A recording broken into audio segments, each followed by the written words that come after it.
திருப்பூர் மாவட்டம் பல்லடம் அரசு மருத்துவமனையில் மின்சாரம் துண்டிக்கப்பட்டதால் விபத்தில் படுகாயமடைந்தவருக்கு மருத்துவர்கள் செல்போன் வெளிச்சத்தில் சிகிச்சை செய்தது அதிர்ச்சியை ஏற்படுத்தியது. இதுகுறித்து எமது செய்தியாளர் சரவணன் வழங்கும் கூடுதல் விவரங்களை கேட்கலாம். சரவணன், வணக்கம். இந்த சம்பவம் எப்போ நடந்தது? முழு விவரம் என்ன? வணக்கம் மேடம். நேற்று இரவுல இது நடைபெற்றுள்ள சம்பவம் இது.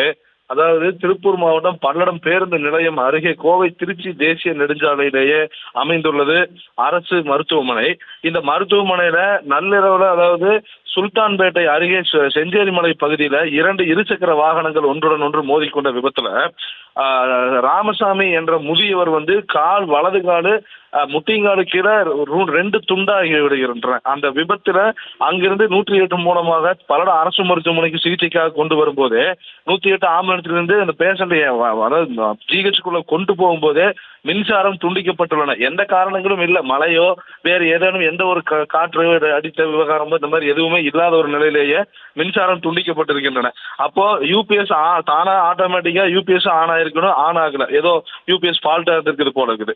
மீண்டும் அந்த கம்பவுண்டர் போய் ஜெனரேட்டர் ஆன் பண்ணலான்னு பார்த்திருக்காரு. ஜெனரேட்டரும் ஆன் பண்றதுக்கு தாமதமான ஒரு சூழ்நிலையும் நடைபெற்று இருக்கின்றன. இந்நிலையில மருத்துவர்கள் இதை எதையுமே பொருட்படுத்திக்காம அவர்களுடைய செல்போன் டார்ச்சிலேயே அவருடைய நிலைமை பார்த்து கொண்டு அவர்கள் அந்த சிகிச்சை பெறக்கூடிய அந்த வீடியோ அந்த பேஷண்டுடைய உடன் வந்தவர் எடுத்து சமூக வலைதளத்தில் வைரலாக்கி இருக்கிறாரு. அதனை இப்போது நாம் பார்த்து கொண்டிருக்கிறோம்.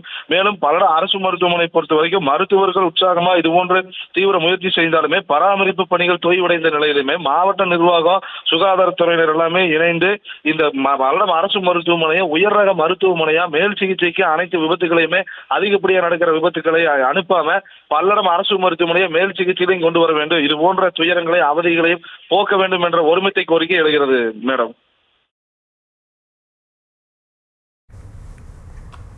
விவரங்களுக்கு நன்றி சரவணன்.